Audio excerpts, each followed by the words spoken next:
Mis canchanchanes y chanchanchanas, ¿cómo viven esta bonita cuarentena? Miren, la cuarentena se mide en las barbas del gantús.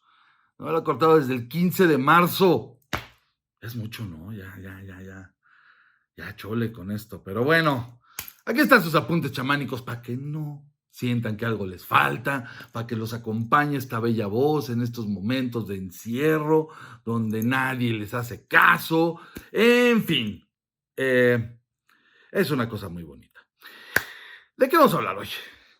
Antes que nada, ya saben, tienen que darle manita arriba, tienen que suscribirse, necesitamos llegar a 1000 suscriptores, en 1000 suscriptores estamos bien cerquita, ya con 1000 suscriptores ya no los vuelvo a chingar con eso, ya si le quieren inscribir chido, si no, no se molesten. Necesitamos 1000 suscriptores, suscríbanse, denle manita arriba, pónganle notificación a la campanita para que sepan cuándo diablos está hablando el Gantús. Y bueno, señores, hoy vamos a continuar la historia que empezamos en el apunte chamánico de los 90s. Pero ahora hablando lo que pasó en la primera década del 2000. Empezamos un nuevo siglo. Llegamos a ese año 2000, que por cierto, en ese año 2000, Jorge Break me reclamó airadamente: yo no soy de los 90s. Quisieras, cabrón. Él nace en el 2000 y sí, se presentó en la Conque ese cómic que duró, pues, yo considero que fue el último cómic industrial de autor. Sí es de autor porque pertenece a Jorge Break y los derechos son de él y todo ese rollo. No es independiente, pero sí es de autor. Entonces, digamos que el 2000 empieza. El 2000 platicaba, que es donde yo cierro la década pasada, pues platicaba que era un gran momento, ¿no? Estaba el Taller del Perro, publicando Operación Bolívar, Complot Mongol, A Fuego Lento de Peláez se acababa de publicar, Quintero, Editorial Vid, le había publicado Buba y se convertía en uno de los libros mejor vendidos. Total, Crimson estaba toda madre, La Con, que fue un éxito ese año. Tuvimos a Joe Quesada, tuvimos a Sergio Aragonés, tuvimos a Scott Dumbier, tuvimos a Carlos Meglia, en fin, ya estaba agarrando la forma que tenía que ser como evento, pero iba la misma cantidad de gente a los eventos de nacionales que de extranjeros. Entonces fue como el punto más alto para esta generación, para esta gente que empieza en los 90s. En esa década se llegó, se tuvo la atención, la prensa estaba atenta de lo que hacíamos, en fin. Sin embargo, algo pasa. Y en el 2001 viene una ruptura considerable. Truena Crimson, truena el Taller del Perro, truena el Gallito Inglés, truena el Bulbo, que estaba publicándose. En el 2000 se empieza a publicar el Bulbo con Xibalba, truena el Bulbo, truena la Conque, es la última Conque de la primera etapa. Algo estaba pasando, las convenciones se habían llenado de piratería. Recuerdo clarito en el 2001 la Conque, ver pocos independientes hablando de cosas que todavía a la fecha siguen sin publicarse, ¿eh? El Taller del Perro hablando de cosas que es la fecha que siguen sin salir, para vender cosas nuevas, engrapando las famosas 13 muertes de Buba en un librito que hicieron con fotocopias, que imprimieron y engrapándolo ahí en el stand. Mucha piratería. En la Conque en particular era luchar contra gente que quería, y recuerdo muy bien la anécdota, fue la única vez que yo expulsé un stand, porque yo les dije que no podían vender unas cosas de las chicas superpoderosas con el representante de Cartoon Network al lado mío, y el tipo se me puso al brinco y decir, me acuerdo que en esa Conque, hasta que le dije, tú te largas porque pues, no me voy a quemar mi evento, no me voy a quemar yo. Me acuerdo también que en esa vez me pagaron un stand con monedas de 10 pesos. O sea, ya empezaba a entrar gente que no tenía ni idea de lo que era el cómic. Era muy complicado. El cosplay no estaba tan estructurado y estaba como una etapa rara. Todavía no había películas, entonces no era momento como para seguir con la Conque. Eso lo cuento en mi libro, La Triste Historia, tanto así como la ruptura del 2001, que se dieron muchísimas cosas. Y entonces a partir de ese 2001 como que de repente todos los que estaban en el medio, los que estábamos involucrados en el medio del cómic en México, ya no supimos qué hacer, ya no supimos qué seguía. Y fue una etapa extraña donde, recuerdo bien, Bachan se clavó más en la publicidad que en hacer cómic, precisamente por esto del bulbo. Clemen fue al estudio F, se empezó la diáspora hacia Estados Unidos mucho más fuerte. Fue cuando sale el estudio F y empiezan a hacer color, que de ahí salen grandes coloristas. Pero ya empieza la maquila más fuerte hacia Estados Unidos. Es la época donde también las convenciones se vuelven unos tianguis infumables, inmamables, llenos de piratería. Se hacían de cada evento 3 o 4, sale la TNT, la Mole hace 2 o 3 al año. En fin, viene una época donde no pasa casi nada. Por ahí en el 2004 sale Pulpo Comics y Armenta con su monito seguía duro y duro y duro y duro y duro y duro, como siguió toda esa década y toda su vida el canijo. Pero era de lo poco, salía muy poco material, de una calidad bastante mala. Los historietistas que habían empezado ya ninguno estaba publicando nada, todo el mundo se dividió, en fin. Hasta esto puedo decirles que, mientras tanto, Editorial Vid también, después de haber tenido una década maravillosa, teniendo todos los títulos, siendo el gran monopolio, empieza su caída. En la historia también por esos años, en 2005, 2006. Ay, güey, eso solo de memoria es un pedo, corríjame si me equivoco. Pues entre el 2004 y 2006 sale el timbre de Memín, se hace un escándalo a nivel mundial. Y hay escándalos, hasta en la Casa Blanca hablaron de Memín. Pero realmente pasaban pocas cosas, hasta en el medio del cómic. Las editoriales, a partir del 2001, Fox les quita la exención de IVA en los impresos y ahí empiezan a tronar todas las editoriales. Ahí se empieza a acabar Tucán Manga, dura poco tiempo después. Editorial Vid en 2005 pierde los derechos de Marvel, se los quita Televisa y el señor Manelik de la Parra, bien lindo, se enteró cuando salió el número 1 del Hombre Araña. Ay, tan tierno él. Pero eso sí, se fue a Inglaterra un mes a negociar que porque se lo habían quitado.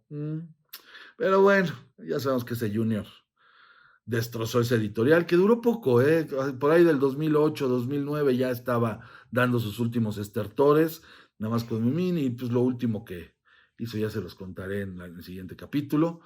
Pero para el 2006 sucede algo bien interesante, que es, surge Caligrama y Resistencia, dos editoriales dirigidas por mujeres, Caligrama por Sonia Batres y Resistencia por Josefina.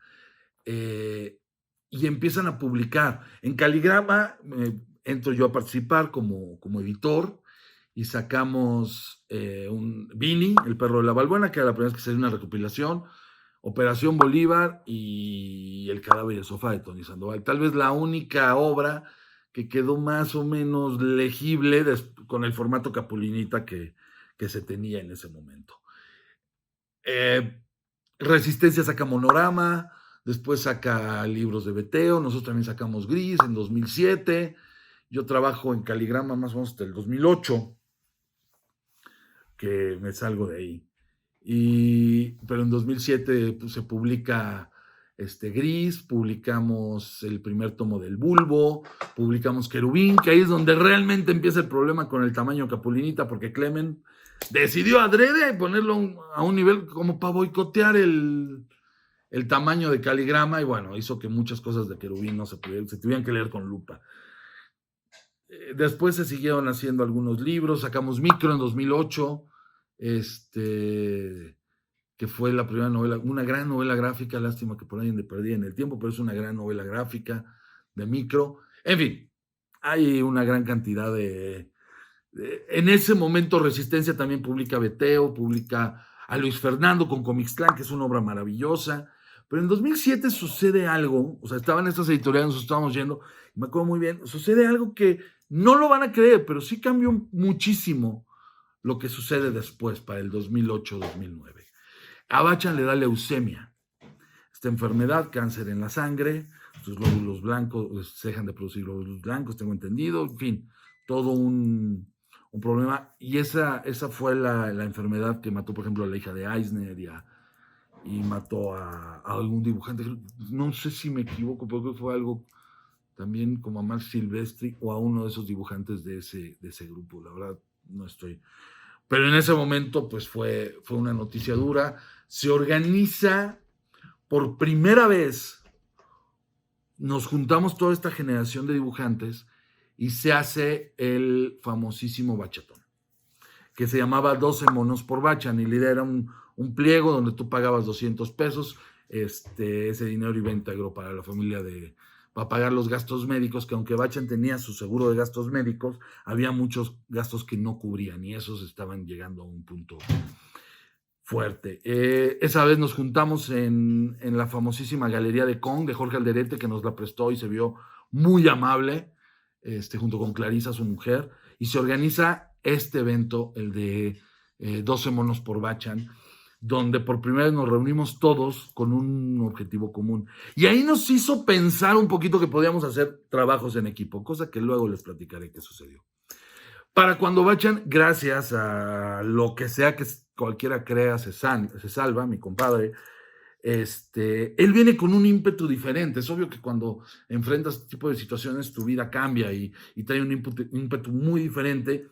Y entonces empieza a conjuntar a todos la gente que le gustaba mucho cómo dibujaban y hacen el Cadáver Exquisito.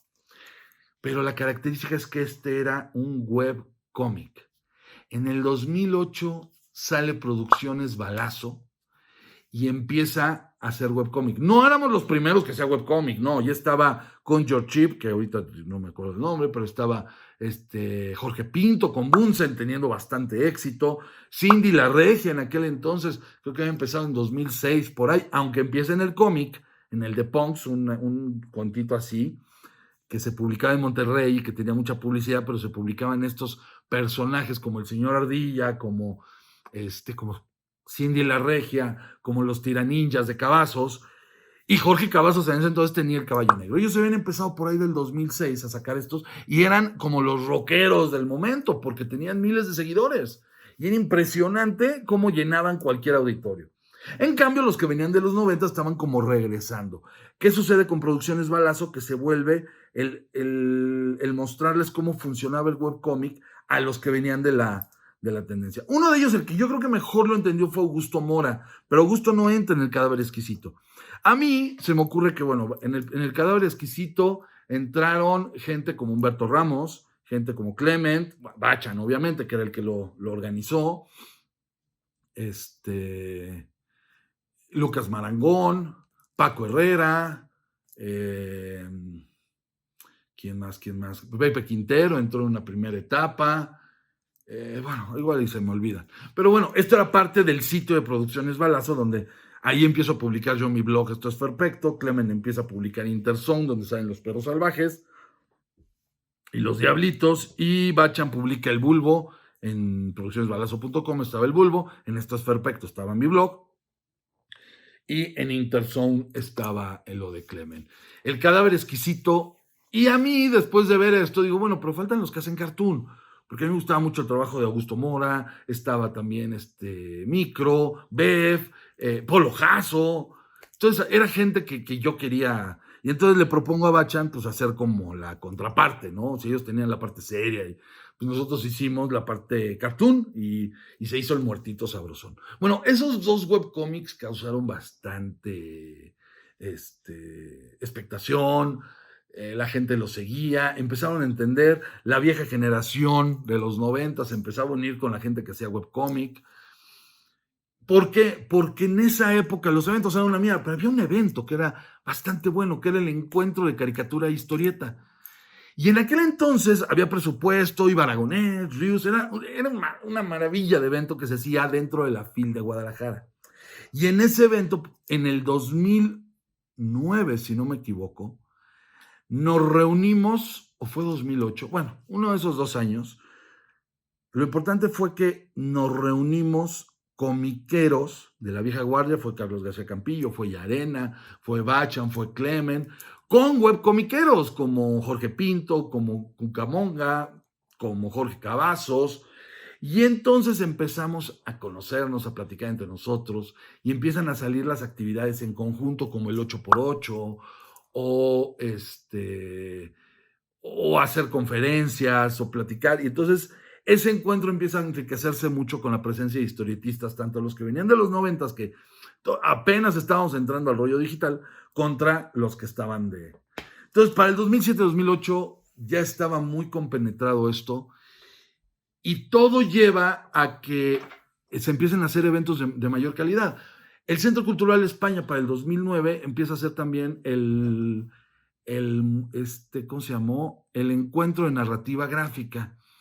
Para el segundo año se presentó ahí el libro del Bulbo, que Bachan lo publica por su cuenta en pasta dura y era en la recolección de tiras del Bulbo. Eran esfuerzos que se estaban haciendo para reactivar un poco este negocio del cómic que estaba bastante tranquilo.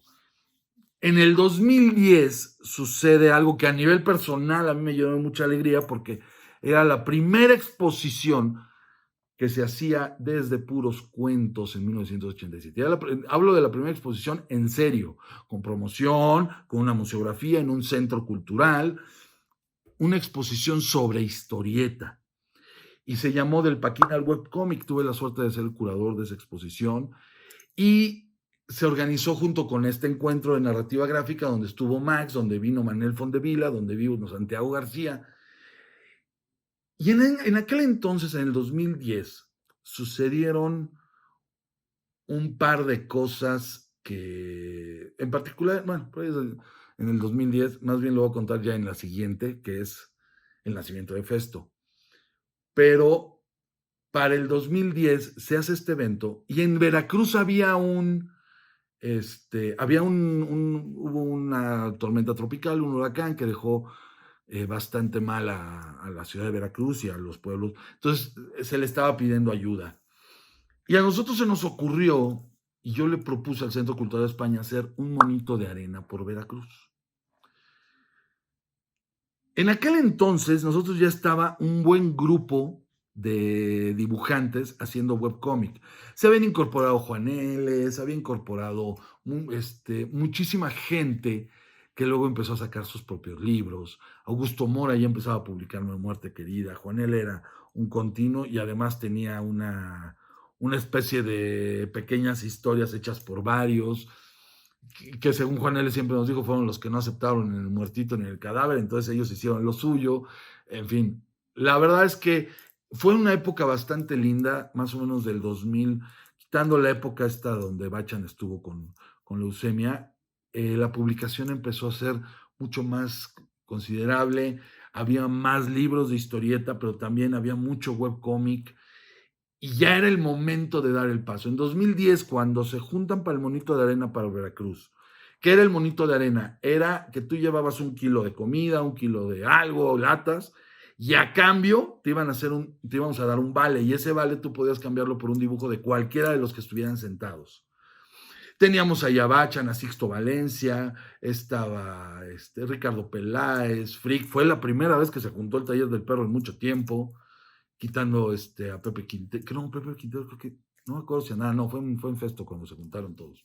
Pero en ese entonces se juntaron Ricardo Peláez, Clemen y Free, que estaban por ahí, Gabriela Maya, Dalisa Zárate, estaba Ricardo Cucamonga, estaba la gente, principalmente los que vivían en el DF o que tenían en esos momentos estaban en el DF, estaba Tony Sandoval. Toda esta gente estaba reunida, se hizo este evento y ahí es donde nos damos cuenta que ya podemos hacer un evento y es ahí donde ya nos damos cuenta, después de juntar a toda esta gente, que se puede organizar un evento de autores de cómic. Llegó bastante banda y se puede decir que así como en los 90 fue el nacimiento del cómic independiente, en esta primera década del 2000 tenemos el nacimiento del webcómic, tenemos el nacimiento, vienen las películas también. Es cuando en el 2007 sale Iron Man y empiezan las películas de Marvel, que empiezan a generar un movimiento completamente diferente que en la siguiente década va a tener una explosión bastante considerable. En esta década también Televisa se apropia de Marvel y de DC y se vuelve el monopolio, pero también empieza a salir competencia discreta, poco a poco, paso a pasito por Panini, sale también Camite, y se siembran las bases de lo que se convertiría en esta especie de boom del cómic de la siguiente década. No quiero llamarle boom, le llamaremos de otra manera, pero déjenme pensarle. Ahorita, en este momento, lo único que les puedo decir es, la primera década del 2000 tuvo una etapa muy oscura, la ruptura del 2001 fue brutal, se tuvo que rehacer de sus cenizas, para variar, nadie sabía qué era lo que seguía, no había una industria que arropara, no había editores que pudieran hacer que estos autores llevaran a buen puerto sus obras. Hubo demasiado, fue ahí donde se empezó la gran costumbre de los números uno y de ir a hablar a todos lados. A todos lados nos invitaban, a todos lados íbamos a hablar, en todas las convenciones se decía lo mismo, era el bla bla bla, era el blu blu blu y el poco producir.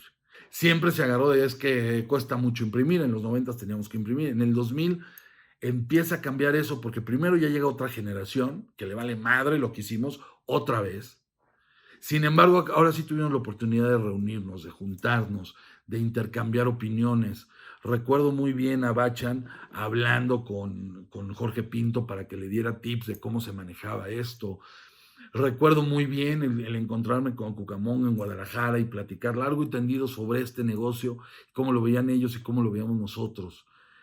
Definitivamente fue una época de reencuentro, fue una época dura, se produjo poco, no había tanto cómic, aunque Resistencia y Caligrama estaban publicando, todavía se dependía un poco de los editoriales, y eso cambia absoluta y totalmente el siguiente año, 2011, con la llegada de Festo.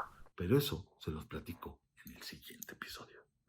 Por el momento, estos fueron los apuntes chamánicos. Suscríbanse, manden like, comenten, den su opinión, qué se acuerdan, cuáles webcomics, qué les gustaría, de qué temas les gustaría que hablara. Ya tengo apuntados varios, pero es importante para mí su opinión. Por favor, dejen sus comentarios aquí abajo, suscríbanse, denle like. Los quiero un chingo. Soy el Gantús. Nos vemos la próxima semana.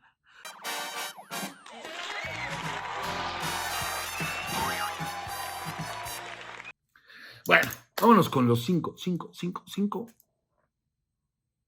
autores o obras que se hicieron en esta primera década que no se pueden perder.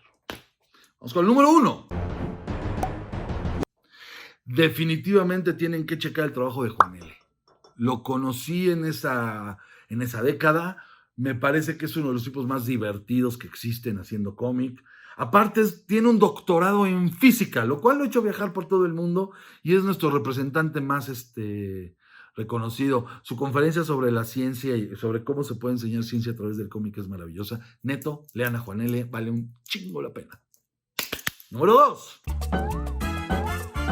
Augusto Mora. Yo no sé qué tiene este chamaco, pero realmente es admirable su trabajo. Yo lo conocí por ahí en 2000, 2001, andaba dando sus primeros pasitos con Crónicas del Infierno que publicó él, y ese fue su libro, pero cuando entró al Muertito Sabrosón, el brother entendió todo, puta. Hizo Muerte Querida, hizo El Maizo, ganó un concurso de novela gráfica con El Maizo, ha estado muy activo, hizo una gran novela gráfica que a mí me parece una de las grandes de la siguiente década que se llamó Grito de Victoria. En fin, lean el trabajo de Augusto Mora, vale muchísimo la pena y yo creo que es uno de los artistas más recomendables en estos momentos. Número 3. Tienen que buscar el trabajo de Jorge Pinto. La neta, tienen que buscarlo. ¿Por qué? Porque Jorge Pinto con Bunsen revolucionó mucho el cómo hacer el webcomic con estas cositas que armaba. No crean que se ha quedado parado. Él fue uno de los fundadores del Pulso de la República, del programa de Chumel. Él también es uno de los fundadores de Pictoline y ha hecho ya libros como hizo de los Godines, hizo uno de los Chavorrucos, el almanaque Chavorruco. En fin, ha estado continuamente, no siempre haciendo historieta, pero si pueden checar Bunsen, si mal no me equivoco, La Cifra estaba vendiendo una edición especial de Bunsen, bien bonita, bien linda, así que si pueden, chequen La Cifra oficial, Bunsen, de Jorge Pinto. Temporada número 4. El número 4, pues sí, tiene que ser, otra vez voy a tener que recomendar que busquen el trabajo de Ricardo Cucamonga. Pero ahora, no nada más Indy la Regia, tienen que buscar su trabajo de humor. Es un humor ácido, es un humor diferente, es un humor bastante complejo. Síganlo en sus redes. Me parece que Ricardo es quien más ha sabido conectar con el público en los últimos años. Por eso, o su discurso tal vez le pega a un cierto público. No lo sé, pero es alguien que su trabajo vale mucho la pena y lo recomiendo ampliamente. Número 5. Yo creo que si alguien se volvió prolífico en esta década y fue cuando empieza a publicar tal vez sus obras más reconocidas o es cuando gana los concursos, es el polémico pero prolífico e incuestionable Bev. Si ustedes checan el trabajo de Bev, puede que les guste, puede que no les guste.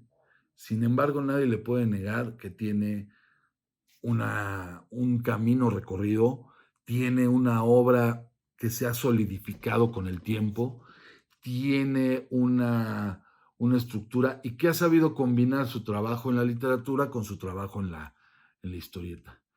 Me parece que es algo fundamental. Y dos menciones especiales que voy a decir rapidísimo. Tengo que mencionar a Jorge Cavazos, que aunque ahora hace poco para Caballo Negro, la verdad es que fue revolucionario, tiene 2 libros, ojalá contáctenlo, díganle, queremos a Caballo Negro de vuelta, era realmente divertido, era sexualmente puerco, perverso, pero muy divertido. Yo creo que poca gente puede utilizar el sexo de la manera en que lo utilizaba Jorge Cavazos para hacernos reír. Así que honestamente tienen que buscarlo. Y obvio voy a recomendar a mi compadre Bachan. Y no porque él viene desde los 90, también en el 2000 ha sido pieza fundamental de la historia de la historieta moderna en los últimos 30 años.